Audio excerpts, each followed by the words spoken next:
la duchesse de Sussex s'est excusée auprès de la cour d'appel pour avoir oublié qu'elle avait autorisé un assistant à informer les auteurs d'une biographie controversée sur elle et le prince Harry.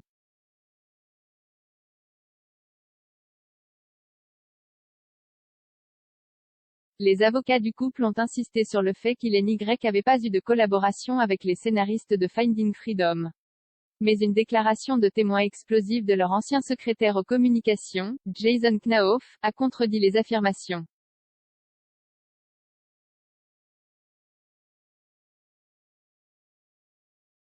Hier, lors d'une journée dramatique au tribunal de Londres, il a également été dit que Meghan avait rédigé une lettre privée à son père sachant qu'elle pouvait être exposée, et l'avait appelé « papa » pour tirer les cordes sensibles du public si elle fuyait.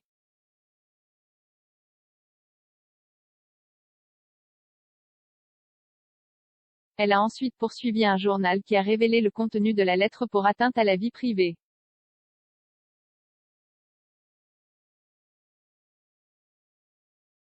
L'ancienne actrice a déclaré qu'elle n'avait écrit la lettre que parce que des membres supérieurs de la famille royale avaient fait pression sur elle et Harry pour qu'ils traitent avec son père après qu'il ait commencé à les critiquer.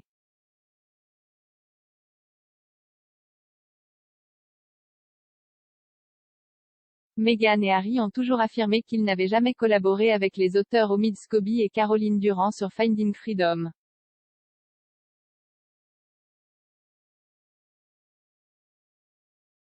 Le livre a présenté leur version des événements qui ont conduit à leur décision de quitter leurs postes royaux supérieurs l'année dernière.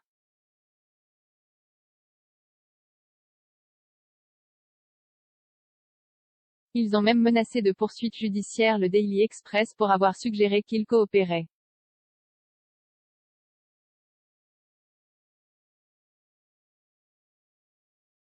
Mais une déclaration de témoin de leur ancien secrétaire aux communications, Monsieur Knauf, présentée lors d'une audience sur la décision d'un journal de publier des extraits d'une lettre que Meghan a écrite à son père, contredit catégoriquement leurs affirmations.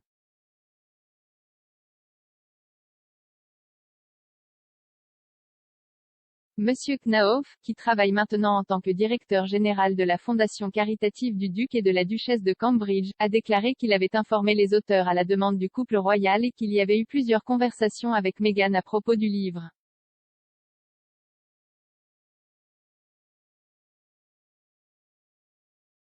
Il a déclaré, alors que les auteurs en ont discuté avec moi dans le cadre d'un contact normal avec le bureau de presse du palais de Kensington, le duc et la duchesse ont ensuite autorisé une coopération spécifique par écrit en décembre 2018.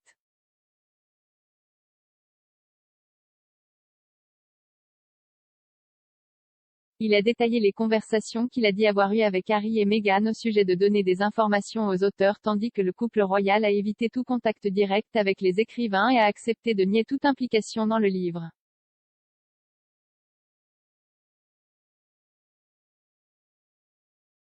Monsieur Knauf a déclaré que Harry lui avait envoyé un email le 10 décembre 2018, disant « Je suis tout à fait d'accord pour dire que nous devons pouvoir dire que nous n'avons rien à voir avec cela.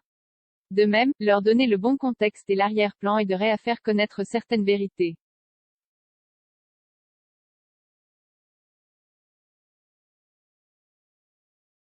Le même jour, il a déclaré que Meghan avait écrit « Car lorsque vous vous asseyez avec eux, il peut être utile d'avoir des rappels d'arrière-plan, donc je les ai inclus juste au cas où. »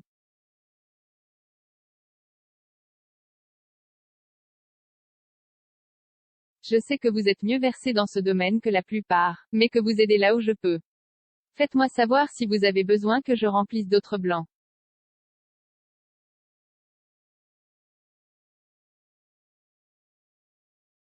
Dans une déclaration de témoin, qui, comme celle de Monsieur Knauf, a été rendue publique par des avocats à la suite d'une demande des médias, Meghan s'est excusée.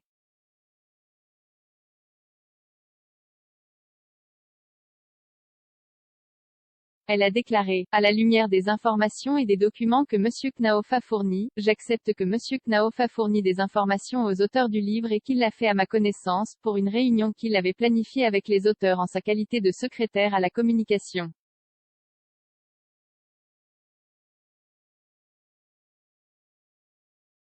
Elle a insisté sur le fait que lorsqu'elle a approuvé une déclaration disant qu'elle n'avait pas coopéré avec les auteurs, je n'ai pas eu l'avantage de voir ces emails et je m'excuse auprès du tribunal pour le fait que je ne me souvenais pas de ces échanges à l'époque.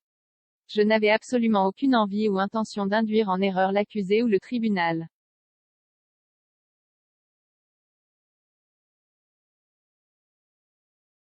Dans une déclaration écrite en septembre de l'année dernière, son avocate Justine Rushbrook QC a déclaré à la Haute Cour, pour le livre.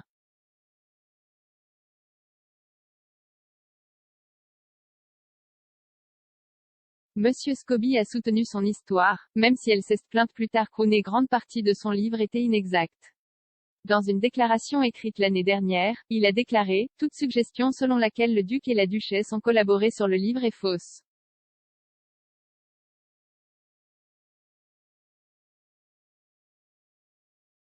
Monsieur Knauf a également mis en doute l'affirmation de Meghan selon laquelle elle n'avait jamais soupçonné que son père Thomas Markle rendrait publique une lettre manuscrite qu'elle lui avait écrite en août 2018.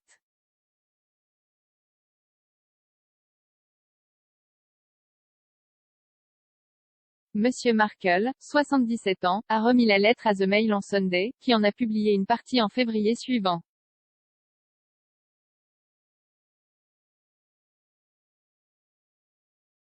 Le journal a fait appel de la décision sommaire d'un juge de la Haute Cour au début de l'année selon laquelle elle portait atteinte à sa vie privée et à ses droits d'auteur.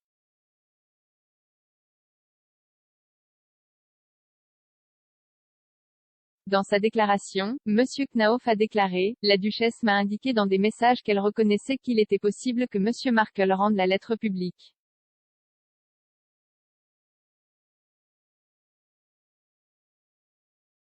Le tribunal a appris que Meghan lui avait envoyé un texto le 22 août 2018, disant, de toute évidence, tout ce que j'ai rédigé et compris qu'il pourrait être divulgué, j'ai donc été méticuleux dans mon choix de mots. Étant donné que je ne l'ai jamais appelé que papa, il peut être logique d'ouvrir en tant que tel, malgré qu'il soit moins que paternel, et dans le cas malheureux où il fuirait, cela tirerait sur les cordes sensibles.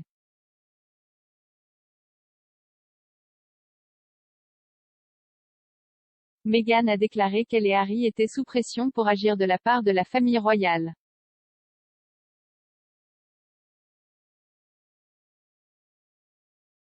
La duchesse et son équipe juridique ont demandé le rejet de l'appel. L'audience se poursuit aujourd'hui.